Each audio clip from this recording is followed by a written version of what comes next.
नमस्कार दोस्तों, honest critic में आपका स्वागत है। दोस्तों, इस वीडियो का जो टॉपिक है क्वेश्चन एंड आंसर सेशन से लिया गया है। कल का क्वेश्चन एंड आंसर सेशन जो हुआ था उसमें बहुत ही इंपॉर्टेंट क्वेश्चंस 2-3 पूछे गए थे, तो उसमें से एक को हम यहाँ पर डिस्कस कर रहे हैं। फिर सेकंड वीडियो में आपको नेक्स्ट वाला जो टॉपिक है उससे हम बात कर लेंगे।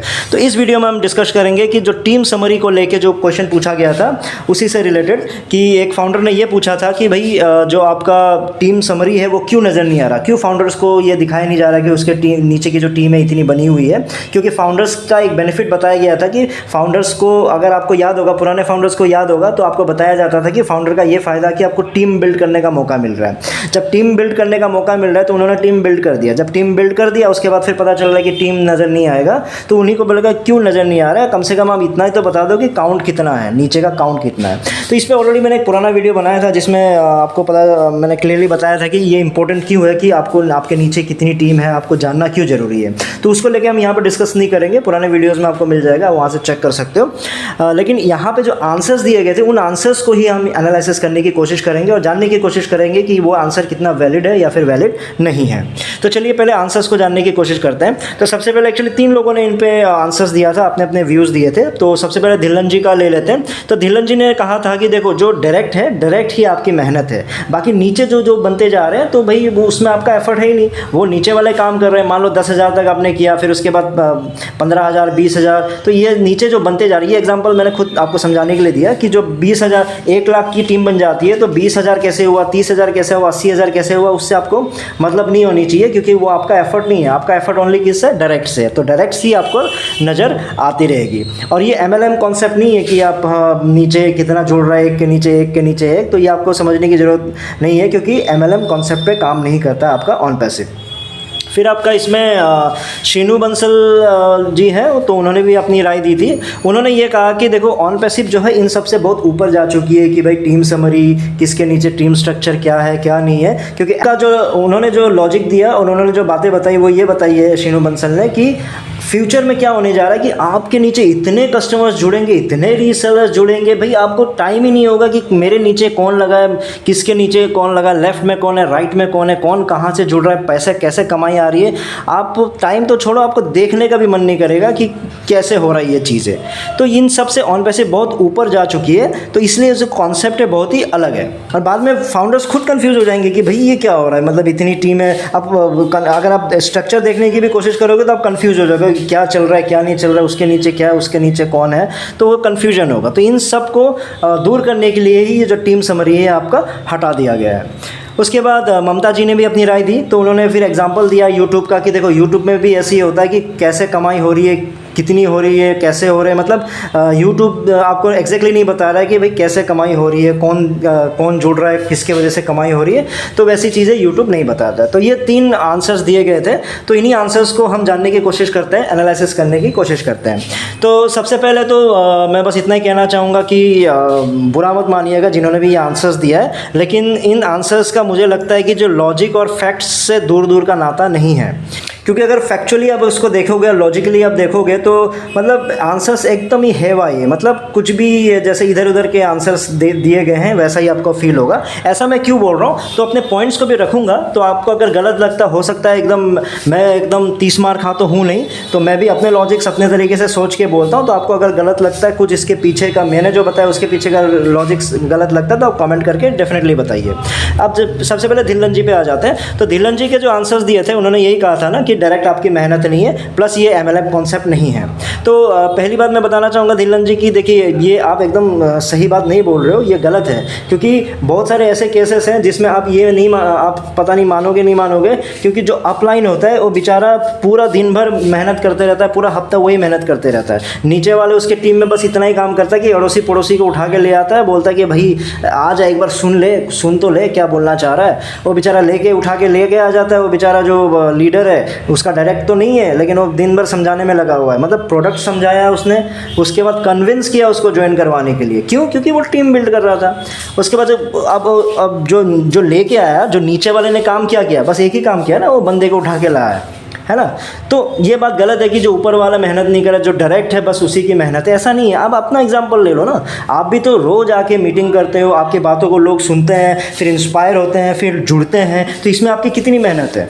तो आप तो ये नहीं कह सकते ना कि सिर्फ डायरेक्ट की वजह से आपको फ़ायदा होना चाहिए, और आप जो बाकी जो मेहनत कर रहे हो, इस तरह के जो टीम जो रोज़ आके मीटिंग्स करते हो, समझाते हो लोगों को, टीम चैम्पियन को ले लो, रोज़ रात को 8 बजे वो लोग सारे लीडर्स, एलसी लीडर्स आके बेचारे कितने कितने मेहनत करते, कितना कुछ बोलते हैं। हाँ, जस्सी जी को ले लो, कितना टीम बड़ी बनाई है, तो उनका भी अपना भी एफर्ट है ना बहुत सारा, इधर से घूमते उधर जाते हैं, इधर से।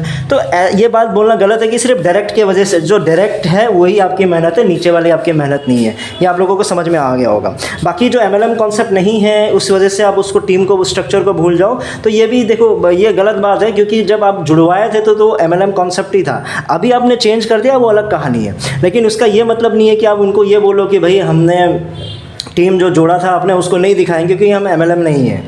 लेकिन आपने जो बोला था ना, तो यही बोला था ना कि आप टीम जोड़ो, टीम से ही आपका बिल्ड करोगे, यही फाउंडर का फ़ायदा है।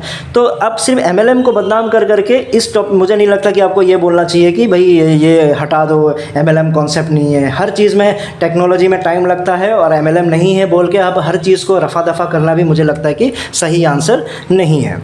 अब शीनू जी पे आ जाते हैं। तो शीनू जी ने यह कहा कि देखो क्या होता है कि ऑन पैसिव इससे बहुत ऊपर जा चुकी है, आपके पास टाइम भी नहीं होगा कि कौन कहाँ कैसे जुड़ रहा है, बल्कि आपको देखने का भी मन नहीं होगा, कंफ्यूज भी हो जाओगे कि कौन कैसे क्या चल रहा है। तो देखो इस पर भी क्या है कि देखो ये भी कम्प्लीटली रॉन्ग कॉन्सेप्ट है। रॉन्ग कॉन्सेप्ट क्यों है? ये तो ऐसी बात हो गई कि एक बिजनेसमैन को आप ये बोल रहे हो कि भाई मतलब वो बिजनेसमैन क्या कर रहा है कि वो उसकी कंपनी अब करोड़ों में कमाने लग गई, उसकी कंपनी में पैसे ही पैसे आ रहे हैं, बहुत प्रॉफिट हो रहा है, तो उसने अपना अकाउंटिंग देखना छोड़ दिया, अपना ऑपरेशंस देखना छोड़ दिया, सब छोड़ दिया। मतलब ही नहीं है कि वो कौन सा पैसा कैसे आ रहा है, कहाँ जा रहा है। तो ये वही बात हो गई ना, आप करोड़ों में कमाओ, लाखों में कमाओ, अरबों में कमाओ, अगर आपका अपना बिजनेस है तो बिजनेस पे तो आप अपनी आंख रखोगे ना। ये बात मैं मानता हूँ कि ठीक है, हर बिजनेस में क्या होता है कि जब शुरुआत करते हो तो आप हर चीज़ माइक्रो लेवल तक चीज़ें देखते हो, मतलब छोटी छोटी चीज़ों तक देखते हो। लेकिन एक लेवल के बाद आप मैक्रो चीज़ों पर चले जाते हो। मैक्रो यानी ऊपर ऊपर बड़े बड़े चीज़ों को आप ध्यान रखते हो। आपने फाइनेंस के लिए हेड रख लिया, अपने लिए ऑपरेशंस के लिए हेड रख लिया, एडमिन के लिए हेड रख लिया, HR के लिए हेड रख लिया, फिर आप उनसे ताल्लुकात रखते हो कि भाई बताओ डिटेल्स क्या है। लेकिन ऐसा तो हो ही नहीं सकता ना कि मैं भाई इतना कमा रहा हूँ, मैं कंफ्यूज ही हूँ कि मुझे मतलब ही नहीं कि HR डिपार्टमेंट में क्या चल रहा है, मुझे मतलब ही नहीं है भैया अकाउंट्स में क्या चल रहा है। ये सीनू जी गलत कॉन्सेप्ट है। ठीक है, आप जितना भी कमा लो, जितना भी अरबों कमा लो, खरबों कमा लो, आपके पास जो अकाउंटिंग के मामले में हर हिसाब होना चाहिए। अब आप ये बोलोगे कि कंपनी के पास हिसाब है, लेकिन कंपनी के पास कौन सा हिसाब है मुझे क्या पता। मैं जब फाउंडर हूँ तो मुझे पता होना चाहिए कि मेरे का जो टीम जो चल रही है, मेरा जो बिज़नेस चल रहा है, उसके नीचे क्या चल रहा है, वो जानना ज़रूरी होता है। तो आपका कॉन्सेप्ट गलत है। और ममता जी ने भी ये कहा था कि यूट्यूब से भी पता नहीं चलता है, तो उसको बस यही समराइज़ करना चाहूँगा कि यूट्यूब को पता नहीं चलता है तो मतलब बहुत बड़ी बात हो जाती है। यूट्यूब तो छोटी से छोटी चीज़ें क्या क्या नहीं बताता, आप समझ नहीं पाओगे। ये तो टीम बताना तो बहुत छोटी मोटी चीज़ हो गई यूट्यूब के लिए। यूट्यूब क्या बताता है, छोटे कुछ एग्जांपल्स देता हूँ, बहुत सारे हैं, इतना मैं वीडियो लंबा नहीं खींचना चाहता। वो सबसे पहला चीज़ है सब्सक्राइबर्स बताता है कि आपके नीचे कितने लोग जुड़े हैं, किन की वजह से देखे हो।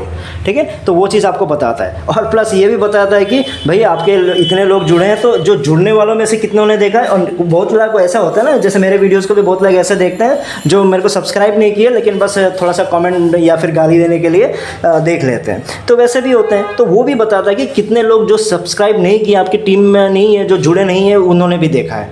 फिर ये भी बताते कि भैया कौन से वीडियो ने कितनी कमाई करके दी है, कौन सा वीडियो कहाँ से देखा गया, किसने देखा, कैसे करके देखा। एज बताता है कि मतलब 15 से 20 साल के लोगों ने कितने लोगों ने देखा, फिर कितने परसेंट लोग, 35 से 40 साल के लोगों ने कितना देखा, 60 साल से ऊपर वाले लोगों ने मेरे वीडियोस को कितना देखा, उसका तक हिसाब देती हैं। जेंडर बताते हैं कि फ़ीमेल ऑडियंस ने कितना देखा, आपका मेल ऑडियंस ने कितना देखा। ज्योग्राफी मतलब ये बताते हैं कि भैया बांग्लादेश से कितना देखा, इंडिया से कितना देखा, पाकिस्तान से, US से कितना देखा। ये छोटी छोटी चीज़ें, मतलब मोबाइल से कितना देखा, लैपटॉप से किसने देखा, डेस्कटॉप से कितना देखा, ऐसी ऐसी चीज़ें बताती है। ये तो मतलब टीम बताना तो बहुत छोटी बात हो गई यूट्यूब के लिए। तो ये आंसर सब मुझे लगता है कि देखो बहुत ही इधर उधर के आंसर्स थे, तो उसका कोई लॉजिक नहीं है। तो मेरे अकॉर्डिंगली मुझे जो लगता है उसके दो ही रीज़न्स है कि क्यों नहीं बताया जा रहा। पहला है आपका लीगल इशू मतलब क्या होगा, जैसे आपको पता है कि पहला ये MLM कॉन्सेप्ट से ही निकला था, एक के नीचे एक जोड़ना था, कमीशंस देने थे, जैसे 97 $7 में भी $20 का भी कमीशन रखा था 2020 में, मुझे याद है। फिर धीरे धीरे फिर समझ में जब उन्होंने कॉन्सेप्ट चेंज किया कि नहीं अब वैसे काम नहीं चलेगा, तो हमें आईटी कंपनी के थ्रू, प्योरली आईटी कंपनी के थ्रू काम करना पड़ेगा बना के। तो फिर लीगल टीम ने बोला फिर ऐसे बनाओगे तो फिर आप ये MLM वाले कॉन्सेप्ट हटाना पड़ेगा, फिर उसमें लीगल इशूज आ जाएंगी, तो इस तरह से नहीं कर सकते। तो उस वजह से लीगल इशूज़ की वजह से उसको हटाया जा सकता है, पहला रीज़न। और दूसरा रीज़न ये हो सकता है कि देखो फाउंडर्स का जो इनकम है ना प्योरली किस पे बेस होगा मालूम है? एफिलिएट पे। एफिलिएट मतलब आपका एफिलिएट लिंक आप किसी को दे रहे हो, उसमें सेल्स हो रही है, फिर उसका कमीशन आपको मिल रहा है। दूसरा रेफर कर रहे हो, यानी आप रीसेलर डायरेक्टली किसी को बना रहे हो ना, तभी तो डायरेक्ट आपको नज़र आ रहा है ना। क्यों नज़र आ रहा है डायरेक्ट? क्योंकि आप किसी को जाके बोल रहे हो कि भाई ऑनपर्सिव ज्वाइन कर लो, तो आप किसी को मेहनत करके जब लेके आते तो उसका कमीशन तो बनता है, तो उससे भी आपको कमाई होगी। जब ये दो ही तरह की कमाई होगी मेनली, जो बहुत और भी इधर उधर से हो सकते हैं, लेकिन जो मेन कॉन्सेप्ट है वो टीम से नीचे से थोड़ा कमीशन आएगा, तो हो सकता है कि वैसा ना आए। सो सीधा आपका या एफिलिएट मार्केटिंग के थ्रू करवा देंगे, या फिर आपका सीधा बोलेंगे कि भैया आप जिसको लेके आ रहे हो ठीक है, आपने 5,000 का पैकेज बिकवाया तो हम उसमें से आपको 10% यानी 500 रुपया दे देते थे। तो इस तरह के कॉन्सेप्ट में जब आएगा तो टीम की ज़रूरत ही क्या है? अब टीम अगर होगी तो आप फिर पूछोगे भाई मेरे टीम में उस बंदे ने तो मेरी इतना सेल करवाया था, उसका कमीशन क्यों नहीं आया मेरे पास? फिर मेरे टीम के जो नीचे से जान पहचान तो होती है ना, बनाया तो आप ही ने होगा ना, आपको टीम के बारे में तो पता ही है। हो सकता है अरबों जब हो जाए पता ना चले, अभी कौन सा अरबों में आपकी टीम चली गई है, आपकी टीम लाखों में होगी, जान पहचान तो होगी कुछ लेवल तक, तो वहाँ से तो आप पता कर लोगे कि भैया उस बंदे ने तो इतना पैकेज बेच दिया, उस बंदे ने तो इतना पैकेज बेच दिया, लेकिन उसका तो कमीशन आया ही नहीं मेरे पास। तो इस तरह के क्वेश्चन जब आप करोगे तो फिर वहाँ आंसर्स नहीं होगा, क्योंकि वहाँ का हो सकता है कि वो वाला कमीशन आपको ना मिले, उस कॉन्सेप्ट पे आपको पैसा ना मिले। तो उस वजह से टीम का झंझट ही हटा दिया कि भाई आपको आप डायरेक्ट ला रहे हो, कमीशन मिल रहा है, डायरेक्ट ला रहे हो, कमीशन मिल रहा है। टीम कहाँ बन रहा है? वो 1%, 2%, 15वां आपका क्या बोलते हैं उसको, स्ट्रक्चर जो भी है, तो वो क्या बन रहा है, कैसे मिल रहा है, वो आपको नहीं दिखाया जाएगा। तो यही मुझे लगता है मेन रीज़न 2 है। तो लगता है कि मैं जो व्यूज़ दिया, मैंने जो कॉन्सेप्ट बताया वो भी हो सकता है गलत हो, लेकिन जो लीडर्स ने दिया वो तो जो आपका कंफर्म आपका इलॉजिकल है, बेसलेस है, कोई फैक्ट्स पे वो बेस नहीं है। ठीक है दोस्तों, फिर इस वीडियो में इतना ही था, फिर नए वीडियो में नए टॉपिक के साथ आऊँगा, तब तक के लिए टेक केयर, बाय बाय।